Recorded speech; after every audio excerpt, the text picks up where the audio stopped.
Baba katika jina la Yesu, Baba wa bulldozer, Baba katika jina la Yesu, ushindwe na ulegee. Sasa mara ghafla kabisa jamaa akawa ametokea kabisa mwenye nyumba. Sasa huyu alijifanya kama mchungaji, kimeumana kabisa ndani ya nyumba. Maskini ya Mungu.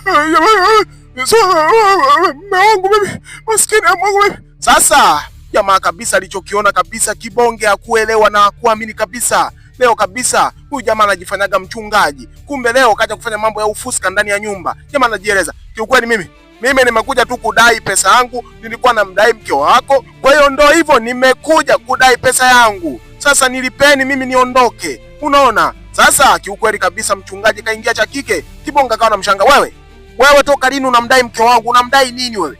Mchungaji wa mchongo, swaga zilimuishia kabisa. Jamaa anamwangalia mke wake anaogopa, anaeleza namdai. Nilimkopesha akasema anataka kulipia kwenye vikoba anadaiwa, nikamkopesha kama 500,000. Kwa hiyo nilikuwa nimefuata hela yangu. Sasa kiukweli kumbe alikuwa amekamatwa. Jamaa anasema, wewe toka lini ukamdai mke wangu asinishirikishe kwa kila jambo?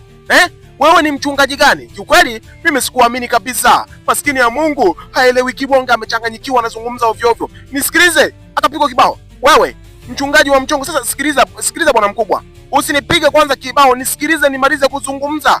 Mimi namdai, nilimkopesha 500,000 nikampa, akachezea vikoba. Sasa mwanamke akakataa kabisa, akasema mimi hapana, mimi hakunikopesha. Hapana, ngoja kwanza, nataka kujua shida nini? Wewe umefuata nini humu kwangu? Unaamua kuja kutembea na mke wangu, shida nini? Hapana bro, mimi sijatembea na mke wako, bali kabisa nilikuja kumfanyia pia maombi.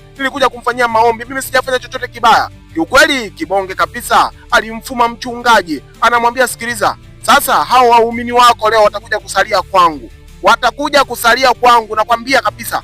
Mimi nina roho ngumu, usinichukulie kama boya. Sasa mwamba aliingia ndani moja kwa moja, mpera wakabaki wanalaumiana, au nimekosea kutumia hiyo swaga. Wewe ngoja tuone episode ya pili, mambo yatauma naje hapo.